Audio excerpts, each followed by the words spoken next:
Two. Hey everyone, I'm Wa. And I'm Chris, and welcome to Sweeties.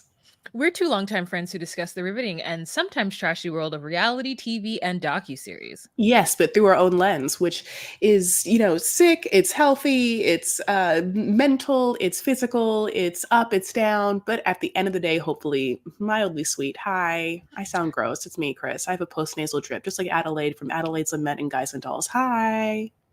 Hello. She doesn't sound terrible at all. You don't I sound think terrible at all. I You can can't hear. tell. It's so funny, really, because in my mind, I can hear the swollenness of my head. In my mind, I can hear the When swollenness I of hear my my head. voice in my mind, it sounds swollen, like my throat sounds swollen, like that sick voice people have? Like I feel like I Yes. have it feels like my throat is like like I don't know. But if you hear nothing, then you don't really care about me and you don't know what you're talking about. Oh, great. Well, that's one way to think about it. Kidding. So right I'm in now a we're bad mood talking. though. I'm in a fun bad mood. Like the kind of bad mood when you're sick and you don't feel good. So right now we're talking 90 Day Fiancé, Happily Ever After, season 8, episode 6. Itsy Bitsy Liar. Went up the water spout. Mm-hmm. Down came the rain. I don't know. But yeah. So how are you feeling? You already said that. How you're feeling. Yeah. Great. How are How do you you feel? feeling? How do you feel about this episode? That's what I wanted to say. Oh, boy, bad episode. Really bad episode. I mean, to the point where the only thing that was interesting is Nicole and Mahmoud, and so they know that, and so we're gonna have it be the first 5 minutes and the last 5 minutes, and nothing really happens except people just, Continue to accost this man. until whenever. 2 days into his time in this country. I mean, it is interesting. And also the sound of his name is being said. There's just the terrible way people are saying his name is so upsetting to me. I've heard everything from Mahmoud to Mahmoud. Lots of in the Mahmoud. It is very upsetting. I was more upset at that. I wanted him to be like, can everyone just stop saying my name? It's Mahmoud. Mahmoud.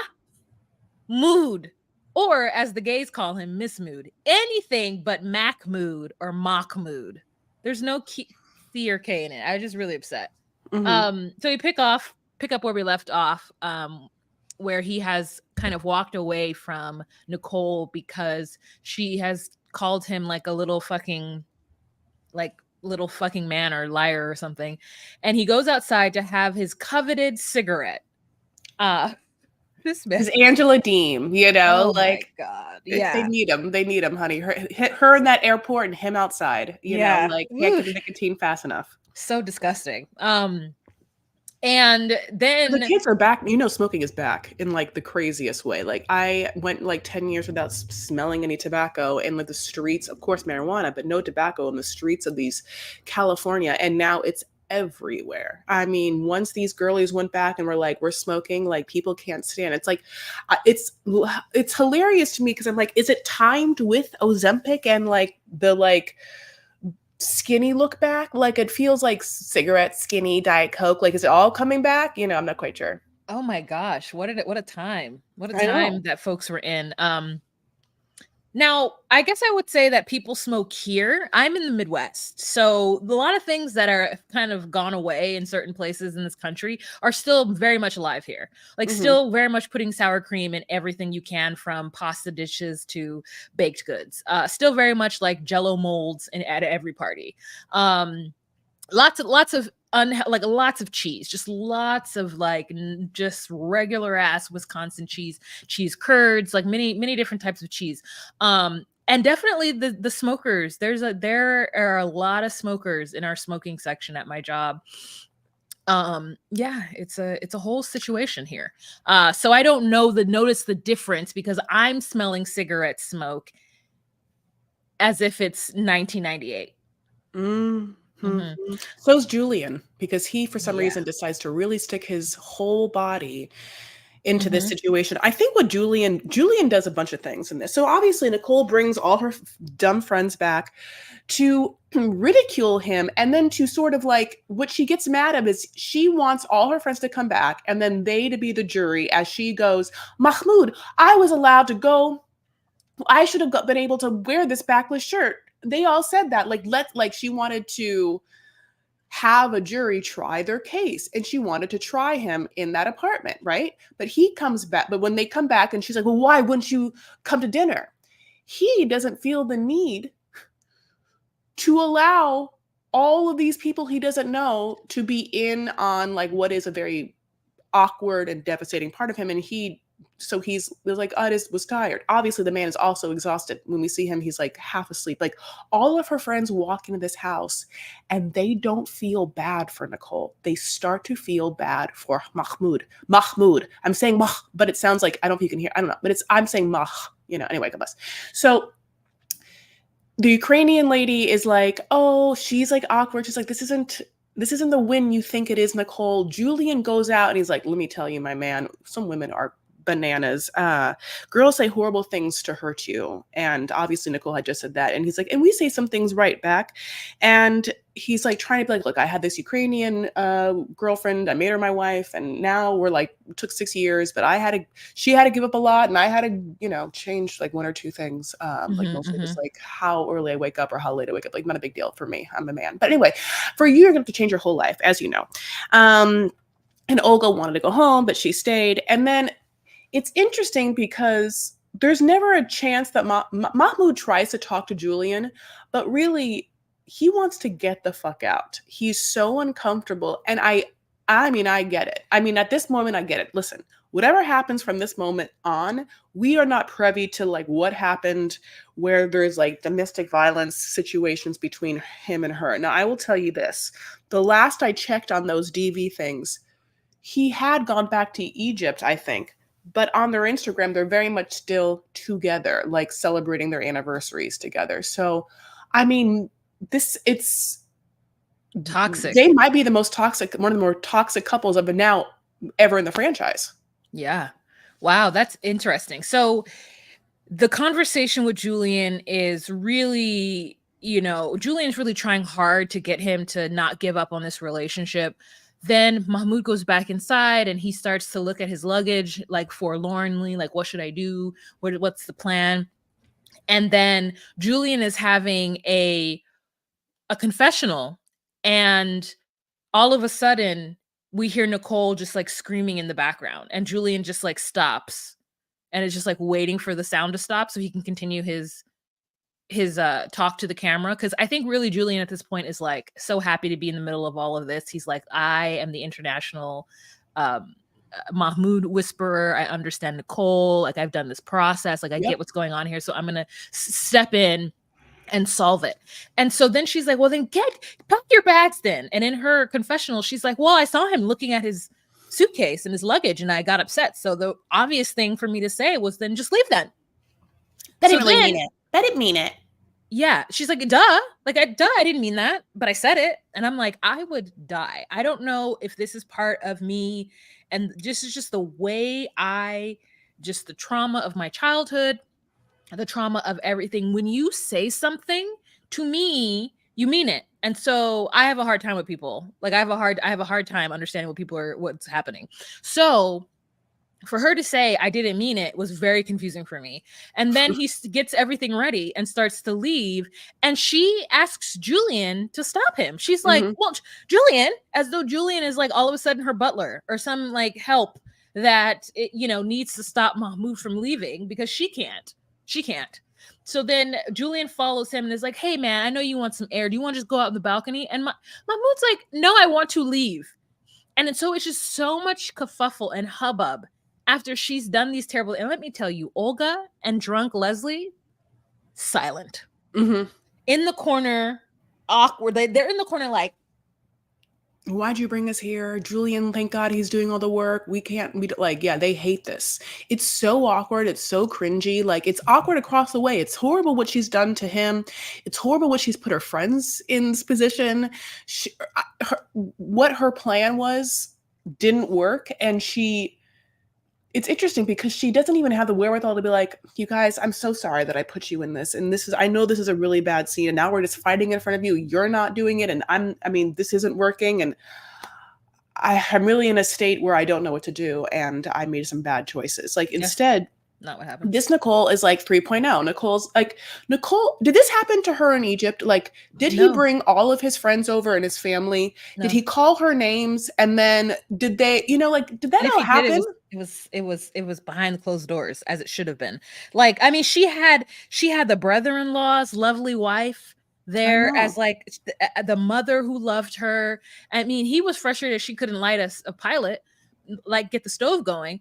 Hmm. But like, I mean, just it just didn't feel like it was the same at all. And she has caused this entire scene to embarrass him into changing his behavior, and he's like not gonna do it. And I'm 100% on his side, and I want him out of there. I want him out of there, and I want him free of her. And it's really hard to watch, especially because it's literally been like we've over 2 episodes now. We've watched maybe 2 hours of their life. Hmm. Well, So the drive to like Los Feliz the first time, that was a good hour of their life, yeah, with it traffic. was a long. It was definitely all the way down Santa Monica, then switch over to Fountain, and then try to go there the rest of the way, and then you turn it to Sunset. It's a whole thing. So next couple that we're going to talk about is Rob and Sophie. I actually thought this was a fun scene because Rob is so stupid. Like, this further pushes the envelope, the point that Rob is so dumb. Why would anyone want to be with him? And now I judge Sophie very harshly. Yeah, Sophie just got herself in a situation where she didn't know that how dumb her man was because she's 10 years younger than him, but he's so dumb. But I want to tell you that two things I took pictures of both their segments. A, to show you. So basically, she wakes up and he's like brought her breakfast in bed. And breakfast in bed is like bagel thins with like, I don't know, salmon on top, cream cheese. I'm not quite sure. And then like one of those like mozzarella balls that you would put like on a skewer with like a cherry tomato and and like a basil leaf, and you do it again and again. It's like a caprese skewer, like that kind of cheese. He puts the ring in. Now she's not from where you're from, so she does not like cheese. She doesn't want the cheese curds. She doesn't want the sour cream, and she does not like cheese. Yeah. She thinks Mhm. it smells, which is Mhm. exactly why I don't like fish.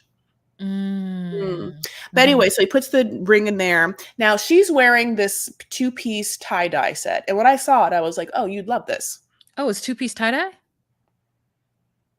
Oh at it. no, that's when she's looking at the tarantulas. We're not there yet. I She's thought wearing she's wearing this in bed. she's wearing a silk like cream or white button up short Is she? set with white socks. Oh. And I peeped all of that, and I was like, oh, she's like laying back, like she was like a fucking on a chaise lounge, but not. And she's just like, Yeah, full white wig on, like, like I mean, like Game of Thrones wig on, like full. just I mean, Mother of full Dragons, face, a full full, face. full. Yeah, I So mean, we're supposed to think that she just woke up, breakfast in bed. He, out of a toolbox that's somewhere in his kitchen, some kind of utilitarian drawer, he pulls out this ring and he sticks it in the mozzarella ball. And he's like, this is really romantic. He's so stupid and so not romantic that he doesn't even know how to be romantic. In fact, he doesn't even know that he could just Google how to be romantic. So he puts that in there, knowing she doesn't like cheese, takes it up to her, gives it to her, and she's like, well, I guess it's the thought that counts. And this is where I fail as a human because I don't care what the thought is. If it's not something that I want, I am ungrateful. So he hands it to her. She's like, oh, is this my ring? And then they have a small debate on whether or not it's the ring. it's not the ring. He admits later, he's like, it's not really the ring. So he then has made her feel bad for losing the ring. Then he pretends to have found it, and it's not the ring. She calls it a fashion ring, which when she said it was a fashion ring, I was like, Oh, Claire's? yeah. Or Claire's fashion. did you win it from Skee Ball? Yeah. Oh my god. It's Um, it's a claw. It's a claw ring. you're right. Yeah. Like, oh my gosh. And so then they have like a little tee hee hee about that, and she is trying to be on her best behavior because of the blow up. So now she's in a position where she has to deal with his shenanigans. And he's like, "Oh, well, we're just both ignoring everything, that the elephant that's in the room, because we want to make things work because of the blow up from whatever, from Callum." And so then she changes into this two-piece, this little tie-dye two-piece set, which I thought was so cute on her. And he wants to show her all of his pet tarantulas because he likes animals. Wait, side note is she's not wearing the wig right now. Look how much, anyway, she's not wearing the wig in this set. You're right. In the first scene, she was wearing a wig. She's not wearing a wig now. Oh. You can see her roots. Yeah, you can see her roots. Yeah, she's doing some kind of clip-ins though. Oh, well, yeah. The hair. They made the hair. Yeah. I mean, but then, like, were The you tarantulas. Listen, I have a question. Yeah. When you think of animals, what do you think? Puppies. Okay, great. And also, I don't know about the like kingdom, the phallus, the Fias, or whatever the things The are. phallus? Oh, no. You know, it's like the king, like, okay. So whenever I think of that, I'm like, are arachnids underneath that? Because animals, I mean, yeah, but like, it's not a mammal. So what I guess when I think of animal, I think of the animal kingdom and then like mammalia. So then like, he's dumb, Chris. This is what I'm trying to get you to understand, that he's fucking stupid. He's like, oh, tarantulas live 25 years, so I figure I might as well. 25 years is an unnatural state for any insect arachnid to live. It's unfathomable. I don't want to know about it, and I'm upset that I now have this fun fact in my head. You know who's also upset when he talks about the tarantulas? I gave it away. Look at her face. This is a still I took, and like her face when he's talking about them spiders, honey, is like the face that we know that she's had the entire time, watching all of these episodes from the first season of them and back, being like, I can't believe, A, that I wore that wig and how bad I looked, but also B, that I sat next to this tool and pretended to be in a relationship with him. Anyway, God bless. I mean, it's so bad. A female tarantula can live 20 to 25 years, and a male tarantula only lives 7 to 8 years. I need them to live 7 to 8 days, maybe weeks. It is just so disgusting that this is what he was like trying to do. And I don't want to know anything about it. Anyways, so that happened. And she is like, he's really happy for her that she tried to pet his fucking spiders. And she's like, okay, we're trying to make it work. Me and Rob trying to make it work.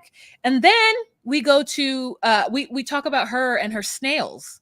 So she had some kind of snail circus or whatnot. Well, she wanted to save the snails. She's told a story how she'd wake up in the morning. It'd be so wet in London. Like the snails would come out in the morning. People would go on their like daily jog to work and just crush all the snails. So instead of being one of those kids like me that would be like, I wonder what happens if we put salt on a snail. She would gather all the snails and she made a snail sanctuary in her house, honey. I don't know. Claire, she had a lot of time, you know. I don't know what Claire was doing at the time, and I didn't even want to think about it. What Claire was doing. I know. So then she has dinner with Kay. Kay actually looks good to me. She looks pretty. And then we talk about the fact that these two youngins haven't had sex in 6 months. I feel like if I'm in I don't get it because I've never been in a relationship that like okay, great. You don't believe it. Okay. No. Okay, you don't believe it. Okay, great. I don't believe it. There's not a chance in it. I mean, no, you can't be that. You just wouldn't stay around that long. There'd be conversations. We would have a conversation about it. Like this isn't the first time. It would not be that we've been talking about all this shit this entire time and then not talking about the fact that they haven't fucked or like consummated their relationship. But this starts to be like kind of an interesting conversation where she's like, well, the reason why is because, well, yeah, like the night after our wedding, I was drunk and sick or whatever. But then he has started to increasingly require her to become now attractive to him enough to have sex by virtue of role playing.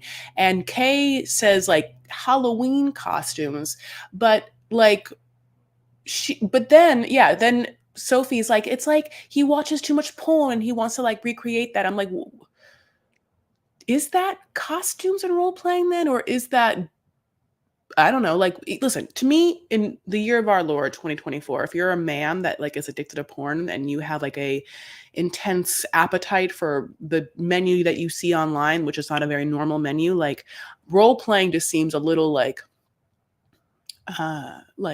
pedantic there, you know? Like I don't think that he's like put on this French maid costume. I'm fortunately, I think he's probably like, you know, I want to be a sissy or something. Oh. I don't know. I Kind of guess like I just I guess I was just like, maybe he wants her maybe he wants some kind of power dynamic where like she's like like some guy in power and she's some little like, some like unbeknownst babysitter. And so he wants to feel powerful, because I just can't imagine uh Rob with any amount of confidence. I think it's all fake, and I think that he knows he's a big giant loser with nothing to give this world. Um and I feel bad because he put his life on TV, but it's not entertaining to me, and all I want him to do is go away. So Sophie then reveals another half lie, half truth, where he didn't ask the right question. And so he didn't get the answer to the question that he wanted to. So he's like, "Have you ever been with a woman?" And she's like, no, uh, uh, I've never been in a relationship with a woman." And he didn't follow up with, "No, I meant, have you ever had sex with a woman? Has a woman ever touched your pootanny? And have you ever touched her pootanny?" And he didn't say that. And so therefore she then has wiggled out of telling him the truth. So that's going to be the next episode's drama, or who's going to say it? Kay, someone's going to like say it, and it's going to cause some more drama. Speaking of drama, do you want to move on to Emily and Kobe? Yeah, sure. Woo. I mean, first of all, she's pissed because of the timeline, and I hate timeline conversations because, like, who cares? You got the man, he moved to Kansas, he's miserable, he's living with you in the basement, and you have 2 children. So, like, who cares about the timeline? But they sit downstairs in like the foyer or whatever, and she has a whole bottle of wine to herself. And I love the bottle of wine had a little like necktie on it to stop the drip of the wine. I thought that was cute. And he's resting his foot or his knee, and she tries to start talking to him about his ex and the timeline, and he doesn't believe her when she says, "I didn't ask your boys about this. They volunteered this information because they want me to know how less than I am." That's basically the only reason you would bring up somebody who Kobe hasn't seen in over a year. That it is very, very crazy to me that they would do that. So he then gets pissed because he's like, "Where's this going? Why are you bringing this up? Why would my friends even talk about this?" And she's like, "Because they're assholes. That's why." You don't know that? It's like, one thing though, why, Kobe, Kobe, I think, should have been there for that conversation.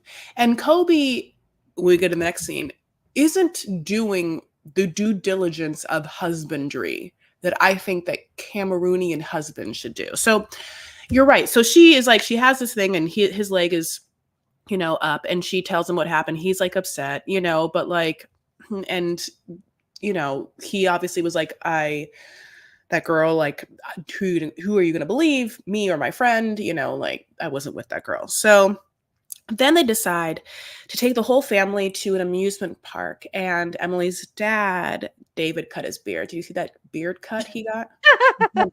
I didn't see it. Oh my God, man got a beard cut. So then they go to amusement park, and they meet up with Kobe's friend, and her name is Valerie. She lived with him in China, was there the day that they met, and remembers it being like, Kobe lifted up his shirt and he had this like 6-pack. And then I saw Emily, and Emily was like beautiful. And I was like, "Look at that hot girl." And he did. And here we are. Valerie and him had like such a lovely, like really warm greeting, and it made me so happy because this thing happened where this is like a visceral moment, like hi. Both of them have little boys roughly the same age. Both people put down their little boys, and both little boys just like, "Yep, okay, it's us now." Like, like you see both, like Coven like kind of goes up to him and like grabs his hand, like, you're my friend now for the day. Like kids have this thing where they're little prisoners, you know, and they're at the wherever their parents go, they just have to listen. And so it's funny when they get in the space of like another little prisoner victim, they're like, you know. So those moments of me are really funny. So they go to the amusement park. It's not Disneyland.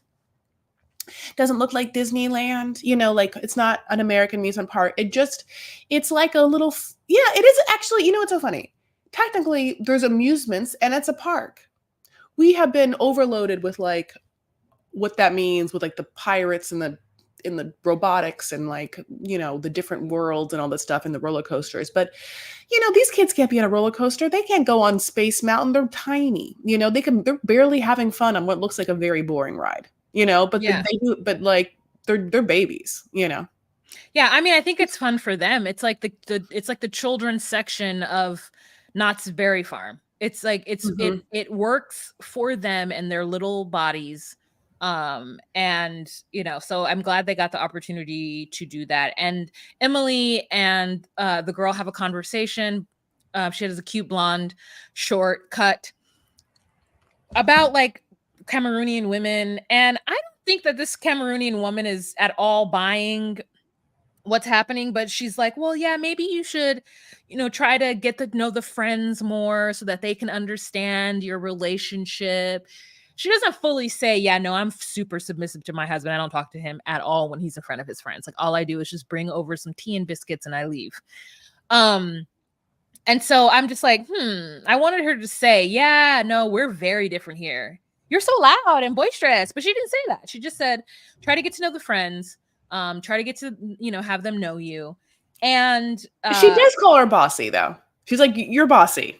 uh She's like, bitch, come on, girl, you're bossy. Come on, you're bossy. You've been bossy. We all know you're bossy. You're bossing right now. You're like, and Emily has a moment of like, oh, am I? Should I?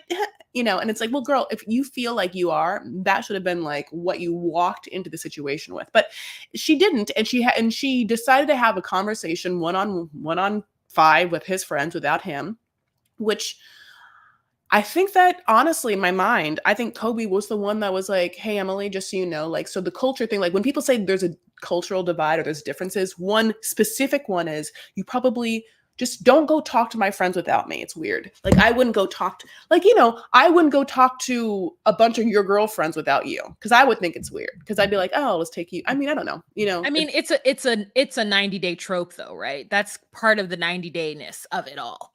Is that Sure. the person does go and talk to the friends by themselves. There's always that moment. Except for Mahmoud and Nicole. I don't think she was allowed to go anywhere by herself. But normally it does Yes. happen.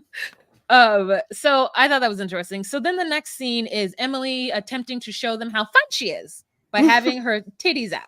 Just out. And I'm Peplum. like, Yeah. in a peplum. Yeah, you're right. Oh my god, it was the worst outfit. It was like she was Oh, trying to wear I an don't think it was the outfit. worst. Oh yeah, no, I thought it was awful. Oh, I thought it was flattering. She doesn't do her hair. I think that she just like there's just things that she needs to do. Like your style of hair can't be it's long. I don't know. I understand. I think that she does her hair kind of like Kalani does her hair, you know, just like leave it wild, you know. But this is a very interesting scene. So I think the Wild. best I think it's the best scene that we've had so far. Even though I like the when he had his like welcome thing. So yeah, this is where it gets weird. It's like it's like very much like, so I invited you to this nightclub. And I'm like, what do you mean you invited them to this nightclub? Like, Yeah. why wouldn't Kobe have invited his friends Hmm. that are his friends to wherever you guys wanted to go or whatever? Like, why is it like I'm invited? Was it like Emily being like, I'm gonna pay for everyone? No, the production is. So they're all sitting there. She comes in. I do like her outfit. And they immediately are like, this is fucking weird. This isn't it. Like, this isn't respectful. This isn't the way we do it. Like, we know where you're staying. You have a kitchen where you're staying. You should have invited us to a home and you should have cooked for us. And when they say that, Kobe says nothing. I mean, why? To me, that's the unforgivable part. Unforgivable part, because Emily is like, well, I don't have like we don't have like a house, but they're staying in the apartment. They're like, it's like if we were in America, I would have invited you over. And I'm like, why isn't Kobe being like, as a family, as the head of this family, this is what we did? Like I don't understand. He did say, he said something. So I feel like they cut it out because he says it's not really a house. It's a hotel. Like they try to say that you have a home, you have an apartment you're staying in with a kitchen, and he's like, no, it's not a house, it's a hotel. Like, so he tries to step in and say something, and so I was like, did they purposely cut out what he said? And so at this point, she's pissed because they're shitting all over the fun time she's trying to show and like whatnot for no reason. For no reason, they're shitting on it. It's like really at this point rude. And the thing is, though, for her to get so upset and be frustrated that her voice isn't heard is such a it's like, who cares about these people? She's gonna go home and never have to see them ever again. So it's just so interesting that she is fighting this fight and making it so that it's awkward. I don't know. I think they're wrong. They're absolutely wrong. But I think her reaction is just, it was great for TV. That's the truth. For sure. I guess I wish that her reaction was, oh, I'm so sorry you don't like the choice my husband made. I will allow you and my husband, your friends, to really fight over the choices that he made. I mean, like, I wish if she had come to Kobe and was like, let's do something for your friends. I want them to know that I'm like fun. You plan it because you're the head of the household and they really want you to plan it. And I'll just show up and be a submissive wife and, make you look good. But that's not what happened. They're making it seem like she took a hold of the situation, planned to go to a nightclub with her and all these men, and none of them have wives or girlfriends they want to bring, which is awkward just to have him there and her, and then like them sitting there, and then they blame her. And Kobe doesn't get to like, Kobe is the one at fault at this point. At this point, in this moment, it's Kobe. Kobe knew that he had a situation with an outspoken American wife, friends that were like dismissive of that and like not happy. And he had a chance to remedy it. And when his wife was like, I have an idea, it's this nightclub thing, he then had a chance to be like, oh babe, no, let's do this. Oh babe, that's a great idea. Let me be the one to tell all my men that that's what we're going to do. That's what I'm doing. Like he should have taken it on, but he let her plan it, I guess. Let her say that she's inviting him, which alone, I mean, as an Arab woman, Arab American woman, I get the idea of a grown wife would not pay for 6 men to come to a club. Like she's not going to pick up the bill for all these men at a club. It's not what happens. This is what it is. Those men should be insulted at the idea of one wife of their friend paying for all of them. It should be insulting. Kobe should be the one. That's why. Kobe should be the one. Even if it was her idea, Kobe should be the one that's like, I invited you here. And she can just be like, he did. It was my idea. But she keeps that to herself because why? Who cares? You're right. She doesn't care about these people. But instead, she gets upset. She leaves. And Kobe's just kind of sitting there twiddling his thumbs. Yeah. And even I also thought she was weird for the idea that because the friends don't believe in their love, that they shouldn't come to the wedding. I was like, what an interesting take. How are you going to like even judge everyone at your wedding believes in your love? Like at this wedding full of people you've never met before. Like some of them, you're, by the way, girl, just so you know, at this wedding, guaranteed, it's not for you. 99% of the people don't believe in your love. Just so you know. It's not for you. This wedding is not for you. It is for Kobe. This is the last 4 years have been for you. Yeah. This is Kobe's wedding. Thrown by his people. Hopefully his people threw it and not her family. But like, just like, I don't know, just it was rough. It was a rough part, and I thought it was good and interesting, and I just was like, girl, why do you care? Okay. Patrick and Thais. I'm sick of Thais's father. I'm tired of that man. I am tired of him because I really do think of all the people and all the relationships and all the Brazilian women who come to America, get snatched up by an American man. I think Patrick is the best choice. Yes, I do too. Especially when I saw the apartment that he had in Brazil, the one that she was able to like have a good time in. I'm like, listen. Also, I want to know under what circumstances in which Patrick's mother met Patrick's dad, I because need we've to know heard it. some story I need to know it. about Patrick's mother, and I'm like, We've seen her. this woman, yeah, we've seen her, and she's had 2 or 3 kids before Patrick. Oh yeah. So like, how did they meet?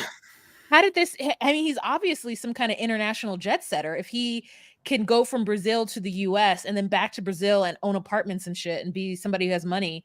And then he just had this like one lone child. And unless there's like a slew of children that he left behind, maybe he came to America for school, met the local bartender or the local bar fly, had sex with her, had Patrick, and then just like took absolute care of Patrick from Boston to Vegas. I don't know if he took care of him though. Like Patrick's paying for this apartment. He's paying his dad rent. So I'm just saying, I don't know how much he monetarily had to take care of Patrick. Patrick, it feels like, has had some money for a second, but no, I mean when he was little. When he was little, that's what I mean. Did he? I don't know. That's why I want to know like what's going on. Yeah. The way that Patrick says it is like he went to Brazil to meet his dad. Oh. So, but right now they're in America. They're packing. It's the baby, it's the dog, you know, and then John a day later, and he has a Tesla, a white Tesla. They're all packed in the Tesla. They go to the. Why did they take why are they spending so much money? Why didn't they just take an Uber to the airport? Anyways, that's my thought. Yeah, it depends. Yeah, I'm like, I mean, I thought the same thing. Maybe you're right. Because it costs a lot of money to just like stick your. I know. My dad always does it because I don't know. Anyway, because he doesn't know how to use an Uber. So basically, this is some interesting things. They're like, oh, we have to take this specific formula. You know, we don't know how to take it. It's going to look like drug smuggling. He's like, yeah, you know, why do they think that I'm a drug smuggler? Because of my fancy shirts? And I was like, Patrick, you don't have fancy shirts. Every time we see you, buddy, you're like in like a tank top. There's not one fancy shirt, maybe a polo I've ever seen you. I've never seen you. I mean, the polo is the fanciest shirt I've ever seen you wear. What are you talking about? But he's so thick. Those arms that like his upper body, like his neck to belly is, I would say neck to ankles. It's pretty good. I like the way he is built. He feels like he could pick me up. That's what I'm saying. Yes, you and Thais both, you know, were into his body, and he was a weightlifter for a long time until, of course, he had gotten in trouble with some drugs, you know, that kind of helps with your physique. So, but they make it to Brazil with the baby and the dog, and you know, everyone is in good spirits, and this is where they're in the car now, and he wants to know that he can like drive everywhere, and they have some quarrels over whether he has to yield or in fact stop at stop signs. She screams, so it makes it feel like I feel like she's right. She's right. Whatever she thinks is right. I mean, maybe you're supposed to. I think that he's probably seen people not, and that's why he thought he could do that. Now, I think there's, you know, worthy to be cause for concern. There is a bebe in the car. That baby's quiet though, so good for that baby. But then she calls her father on, I don't know, a laptop, on something big, it feels like. And the father is like, oh, yeah, Patrick, that little bastard. And I'm like, and Patrick fully understood that, which I love for him. I love that he speaks Portuguese enough to be able to understand that shit. Except for a stop sign. He didn't know that word. And then he's like, I don't understand why your dad is like saying all these things to me. And she doesn't say anything. Why doesn't, and it's not even his fault. It is her fault. She was the one that was so insistent on not telling the father. So insistent. She's the one who went to America under the guise of whatever fake guys she was going under there. Like, it is just a lot. And I just get mad at her for not defending Patrick, because I think that, you know, of all the guys she could have gotten, she got a good one. I agree. And also Patrick, even in the first season, like he always seemed like he wanted to do things right. And he says that do things right by you. You know, like this, you know, he loves Thais, obviously. Like he, you know, whenever Will Way, like he really thought that Thais she's gorgeous. And when he found her, he just like fell in love, and he was like, I'll never do better. And he just like really was like, this is it fell in love with her and wanted to do things right, and she couldn't tell her dad, and so he felt awkward by that. And so because she didn't tell her dad, when he finally asked for a blessing, he didn't get it, but that didn't stop them. They got married and everything like that. And now she's like, you need to go in real life and ask for a blessing. And it's like, okay, Yeah. it's a little bit like Kobe and Emily, where it's like, okay, but we're obviously already married, so like if he doesn't give it, what? And she's like, she has a moment where she's like, if he doesn't give the blessing, I'm afraid it's going to change the relationship with me and my dad. I'm like, well, we are barely going to see him, honey. Yeah. Yeah. Your life is in America now. Like, go ahead and let's give all that up. Yeah, I was very annoying. Very annoyed. Well, I think that's it. We're not talking about the other two couples. So great. And scene. I just want to say, I'm the Alexi Lawrence situation. It's like they've never been interesting ever, and as you know, TLC doesn't pay us to recap these things, and so we have no allegiance to having to like talk about every single person we want to talk about or not want to talk about. And with Alexi and Lauren, they are incredibly boring. And I went to her Instagram page, and she is just promoting being a Temu partner, the Temu, which is like a cheaper form of like Amazon, like TEMU. You can buy things for like negative cents. I mean, they're like, it's literally sweatshop labor. It's like, it's everything horrible. So when I saw that, I was like,